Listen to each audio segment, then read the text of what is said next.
This is Talk of the Town, a weekly program featuring community events happening in and around Northeast Michigan, with your host, Nancy Smithem, and the latest news from Alpena Community College with Dr. Olin Joyton. And now, today's Talk of the Town. Good morning and welcome to Talk of the Town. I'm Nancy Smithem. My first guest today is Eric Magness-Eubank from Alpena County Library. Hi, Eric. Hello, Nancy. How are you today? I'm great. It's July, so that means it's summer book club time. It's my favorite time of the year, where the library is, it's full of kids and, excited about reporting books. And, it's one of the most important things that we do is our summer book club, and I'm always happy to see the library so full. And it really is an important thing because we talk about this every time, but children lose skills if they're not reading and they're not doing things intellectually to stimulate themselves. They lose skills when they start back to school in the fall. They're not going to be where they were when they left in the spring. One of the things that people don't get enough credit for, reading is an incredibly hard thing to learn how to do, and is one of the more taxing things for the brain. And if you don't read over the summer, if your child doesn't read over the summer, they can lose as much as a full grade level of ability. But the good thing is, if you actually do read during the summer, you can actually improve your child's reading level. And what we like about the summer book club is we also teach that reading is fun, so because they get to make all the choices of what it is that they're reading, and when you can tie their interest into what they're doing, it works out well. It does. Now, what is your theme this year? It's Dream Big, Read. Okay. We've got Mary and Linda put in the children's area of the library. We took an old bed and painted it up and decorated it with stars, and the mattress is actually a giant book with the pages of the book are the covers, and it's really, kids love that sort of thing, and it's very ingenious what they've done. Now, as we're taping today, we're getting kind of near the end of it. They still have time to come in and sign up and read some books. They still have time to report the books they've already read. Do you have any activities coming up other than the carnival? Or? Well, the carnival is July 19th. Okay, so that's next week. That's the very end of it. But on July 10th, which is just around the corner, we're having a magic show. The magician Gordon Russ is coming up he's just outside of Detroit. He's a very good magician. We had him a few years ago, and kids loved him. And who doesn't love a good magic act? And he'll be here at July 10th at 10 a.m. So get there a little early. We usually expect about between 100 and 200 people for those shows, and it'll be in the Judith Stillian conference room on the other side of the building, and it's great fun. But the whole summer we've got lots of fun activities going on. There's special crafts or things like the magic show, and then of course to wind up we have the piece de resistance, the carnival. And if I tell you, I always just drive by and watch and go, whew, it is unbelievable how many children, how many parents, how many grandparents, how many people attend your carnival. It's unbelievable. We expect somewhere in the neighborhood of 700 to 800 kids for the event.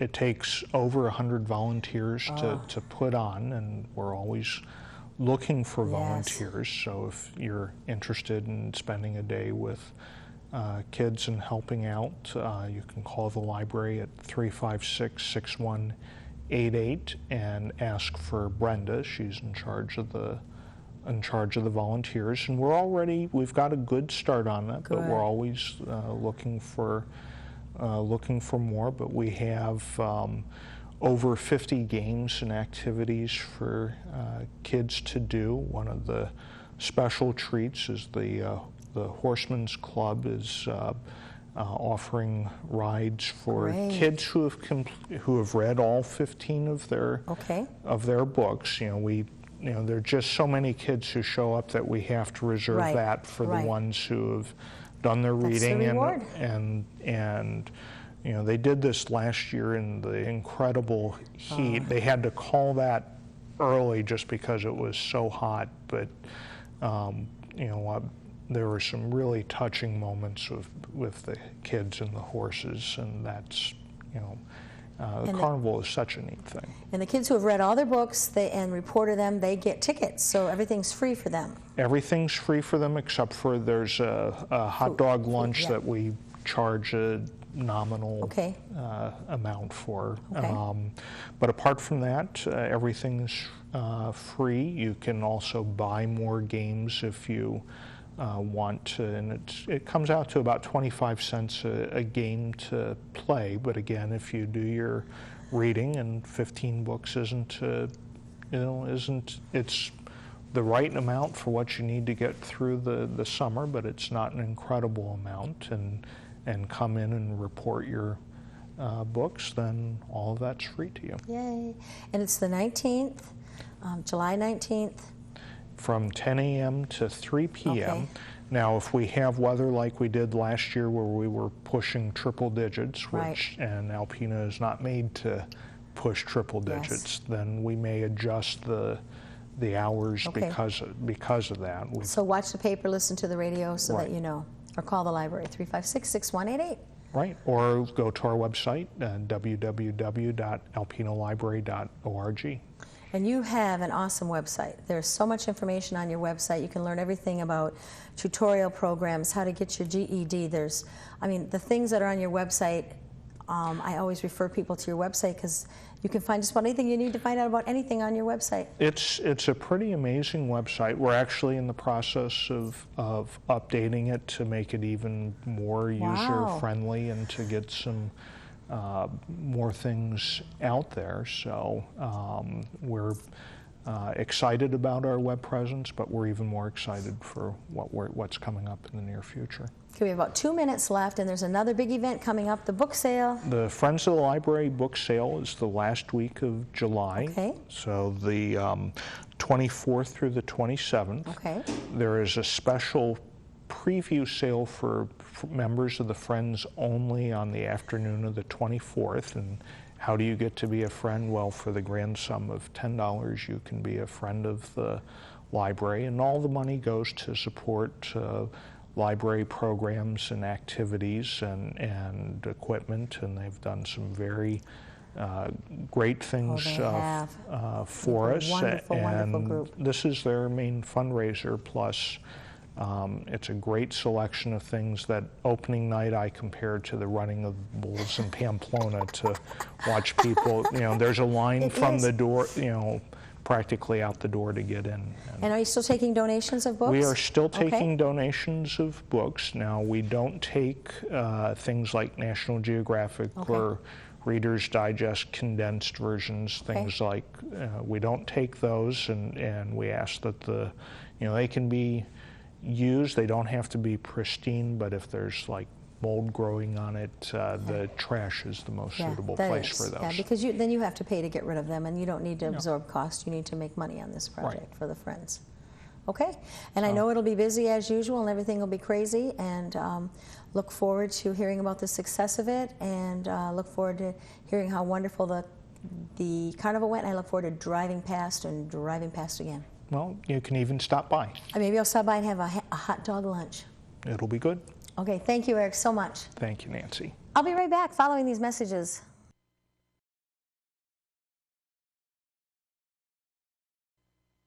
Hi, welcome back. My last guest today is Amanda Dozier from Besser Museum for Northeast Michigan. Hi, Amanda. Hi, how's it going? It's going great. How about for you? I know summer's a busy time for you. It is. It's lovely. You know, I hate to say we pray for rain, but usually when it rains, we get more guests inside. And today, as we're taping, is no exception to that rule. Exactly. That's so true. And we got a big barrage of people all camping. They come in and spend the rainy days inside. But don't let that stop you, because hot days, we have free air conditioning. Come in and enjoy the free air. That's right. But the Fossil Park as well. I mean, beautiful summer days make it more accessible. People want to be out there and digging. And we have a brand new nature trail that runs through the whole back of the backyard. goes behind all the outbuildings, and it was dedicated to Lucas Pfeifenberger, one of our oldest volunteers and patrons. And so it is the Lucas E. Pfeifenberger Nature Trail, all put together by the Eagle Scouts, Brandon Borky. So it's a beautiful trail. And you can enjoy that as well. Bring your little dogs. They can walk out there. You can have picnics out there. And now, do you have to come into the museum in order to walk the nature trail? You do, because it is in the backyard. So it is, behind our fenced-in area. Okay. So yeah, you just come in and we'll give you directions. And the Girl Scouts are working on identifying all the stuff back there. So it's educational and community project for everybody. So it's pretty cool. Yay. Yeah. And of course we have our summer program, our planetarium show, which is Cosmic Colors. It's a brand new show. We've never shown it before. We just got it.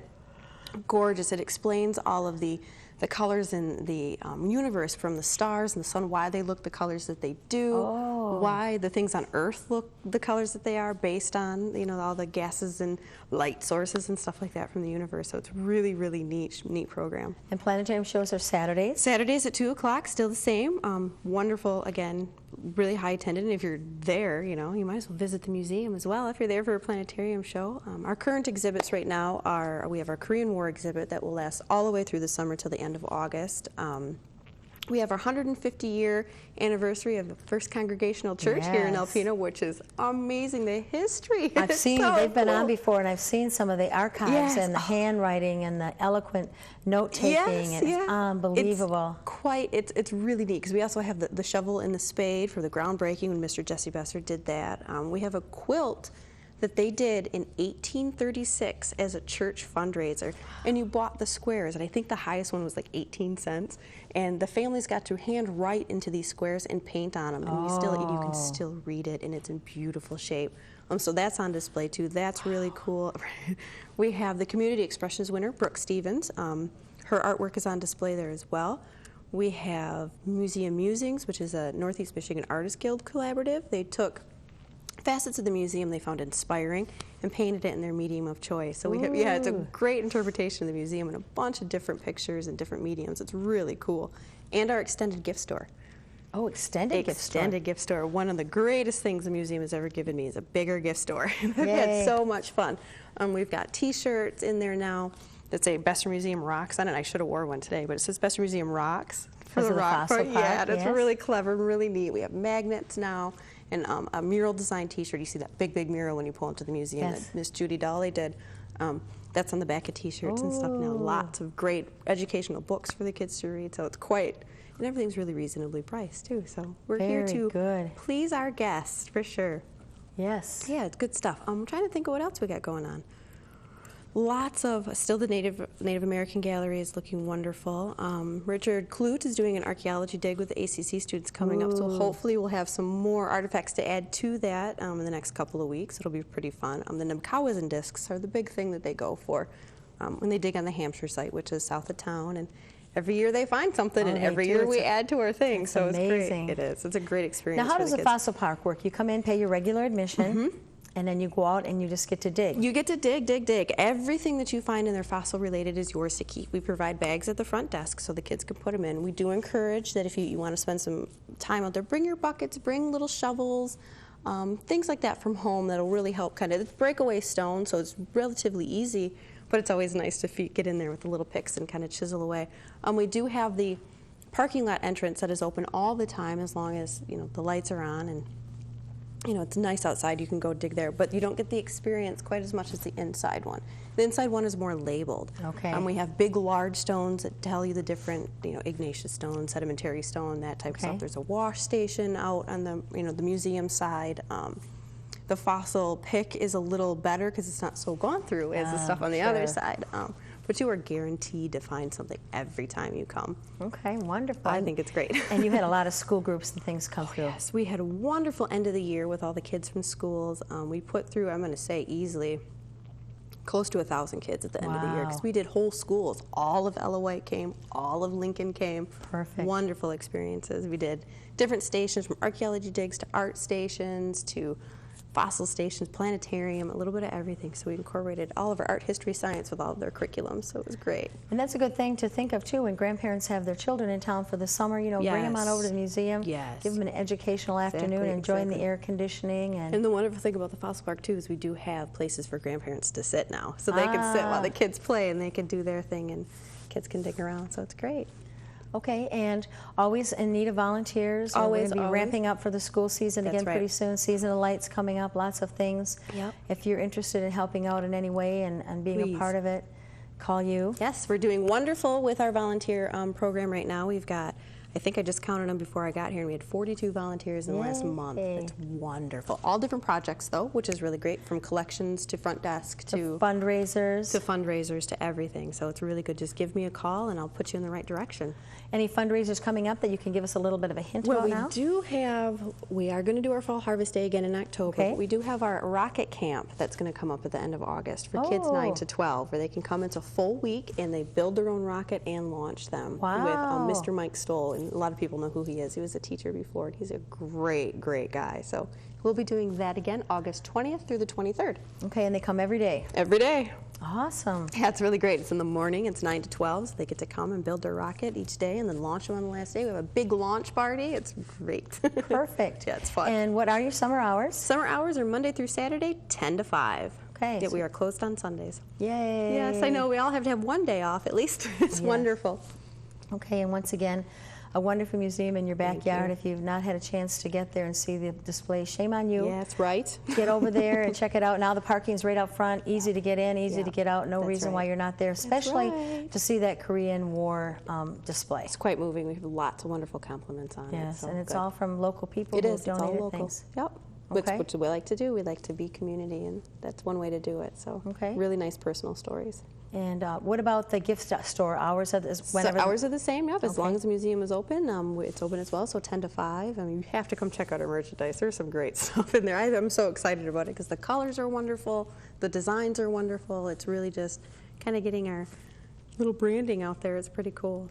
And if you're looking for a unique gift idea for someone, what a perfect place to go. Absolutely, yeah, because we do have a lot of handcrafted stuff from local vendors and artists as well, so that helps out too. So that helps them and us at the same time. So And your website is? www.bessermuseum.org. Phone number? 356-2202. Okay, so we can get in touch with you. That's We know right. your hours. We know what's Yep. going on. Yep. Always something going on. There Closed is. Sunday, planetarium shows Every are at 2 Saturday, o'clock yep. on Saturday, and there's a new show. So that would be interesting to bring your children Yes, to, that or, no one or in the adults. community has seen yet if you haven't seen it. So yeah, it's brand new. Okay, Yay. thank you so much Thank for you. being here. I look forward to talking to you in a couple of months and find out what's exciting for the fall. Absolutely. Thank you. Thanks. Please stay tuned for Dr. Olin Joyton following these messages.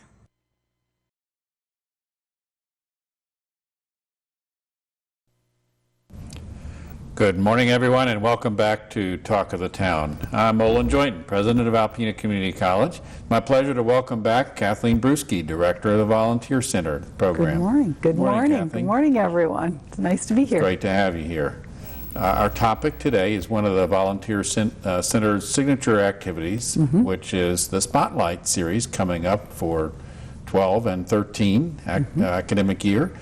And this is a special year because we're marking the 15th anniversary of the series. Yes, it is. Yes, and we've planned some activities accordingly. So what would you do, a banner year like this, something where you're trying to set a milestone? What was your approach to thinking about the groups that we wanted to have? There have been several acts that I personally wanted to have back again, and we've had feedback from audience members, long-standing audience members, good supporters of the program, that they'd really like that too. So this seemed like a good opportunity, because you hesitate to do too much of that because it'll get old. But none of these groups have had a return trip. And so I'm really, really pleased to say that we've put together a good season of 4 different events that are so distinctively different that they certainly provide something for everybody. Encore performances, the best of the best, not only from the audience's perspective, but yours as the director of the program. These are, people that perform well, beautifully, and really engage the audience, but they're really easy to work with too. They're just down to earth and really super. Well, first leading off is Conga Samina. Yes. And I remember attending their performance several years ago when they came, and they were outstanding. But Conga Samina it's in a different language, isn't it? Yes, it is. Yes, and they play a whole lot of different ranges of music, but they're superlative performers, and they come from the Upper Peninsula. Who'd have known? Who'd have thought? But they play island beats and reggae and rock and Finnish pieces. The thing I remember about them, their hype, their promo, is the Finnish reggae band. And yes. How can you put together those two? You have to come and hear them to know how they do that. Kind of reminded me of the Jamaican bobsled team. Yeah, and they're just as much fun. They are. Just as much fun, and you will be fully invested in their performance. Well, their most famous song is Living in a Northern Paradise. Good for you for remembering. It seems like it sets the theme for most of their other songs, which is about how wonderful life is in the Upper Peninsula. Yes. And so what I got a kick out of was almost all the songs mentioned hunting, fishing, drinking, going in the sauna, and all those features of life up north that people enjoy so much. Yes, they don't take themselves seriously, and they don't allow anybody in the audience to take themselves very seriously either. And life is to be lived, and music is to be enjoyed, and that's their philosophy. So we enjoy sharing it with them. They're wonderful, and I think at some point they get the audience involved and singing along with the choruses and clapping their hands. You just can't be still. they're too much fun. That's great. What is the date for their performance? That's in September. It is on September 28th. September 28th. And that's a Friday. It's a Friday evening. All the performances are on Friday evenings, with one addition. Friday evenings at 7:30. They're all in the Granum Theater at ACC. And we go from that to November, when we reprise a performance that was super popular, with good reason, Peter and the Wolf, which was offered as one of our first children's performances, which we've been doing for several years now. And there seems to be a lack of that sort of thing in the community. And Peter and the Wolf is just perfect for an educational institution to offer as a performance, because it is an educational piece. And it was written by Prokofiev to teach children about the instruments of the orchestra, and each of the, if you've ever heard it, you know that each of the characters in the musical is performed by a separate musical instrument, and so they have very distinctive sounds and sort of onomatopoeia. Yes. You said that very well. Oh, well. So there's a flute that does a bird. Yes. And let's see, the bassoon there's a grandfather, right? Yes, there is a grandfather. The bassoon is the grandfather, and then the wolf is I think portrayed by trombones, if I'm not mistaken. You might have me there. Don't ask any questions I don't know how to answer. But each of the characters is portrayed by a separate instrument, and so that becomes very familiar to the audience and really helps the children to learn. Oh yes, the duck is either an oboe or an English horn. As I recall. I think the English horns might be the hunters. Okay. But we'll all go and learn. Or the French horns. We'll refresh our memories. Anyway, that's a great one that we expect good participation from the community with, because people love to bring their children. It's wonderful for families. Is there a matinee for that one? There is a matinee, yes. And that is in November. The Friday is Friday the 2nd, and the Saturday performance at 2 is on the 3rd of November. That's great. Yes, it is. It's nice to have that, so it gives people, I think we'd overfill too if we didn't offer 2 performances.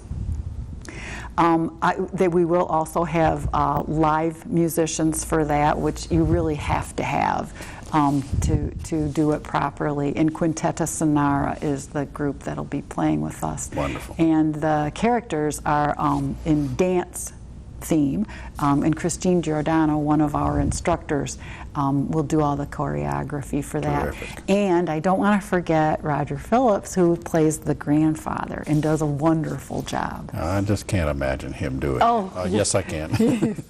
He's just great. Yeah. And then we have a little spate without performances through some of the winter months, because it's so difficult for people to get out. And then we come back in March with the Douglas Family Band, who were enormously popular. I was beginning to panic at their last performance that we weren't going to have space for everybody.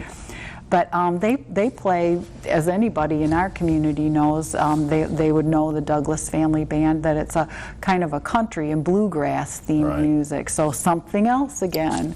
And they're very, very popular. I would definitely recommend advance tickets for that. I remember hearing them for the first time in the brewery and being so impressed with them, and struck up a conversation. They're just very friendly, down-to-earth folks from around here, and extraordinary musicians. They sure are, yeah.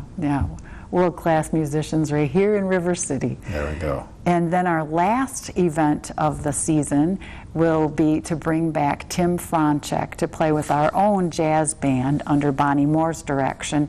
And Tim is a percussionist, a jazz percussionist. And anybody who was in the audience for his first performance would remember his little encore at the end where he did the drum solo on the top hat. Yes. And he's just unforgettable. Great. He is unforgettable. So if you're a jazz fan, or you'd like to be a jazz fan, or you think you might like to flirt with jazz, come to that for sure. So if I'm out in the audience and I'm thinking, golly, all of the above would be great, is there an opportunity to buy season tickets? Yes, there are season tickets. They're $40 for a season ticket for all 4 events. That's not a deal. Yeah, it is a good deal. And we would appreciate donations too. This is something that does not subsist by ticket sales alone. And I want to thank all the people who do donate regularly and sponsor that activity. We depend on their donations to be able to continue to provide this. So we're very grateful to them. I second that as well, the kind of quality we're able to produce. We like to keep the ticket prices low, but it requires a little supplemental. So, well, thank you very much for walking us through the season, and we look forward to hearing the great performances. Good. This has been Talk of the Town with Nancy Smithem and Dr. Olin Joyton. For a list of events taking place in Northeast Michigan, visit our website at wbkb11.com and click on Community. This has been a Thunder Bay Broadcasting Corporation production.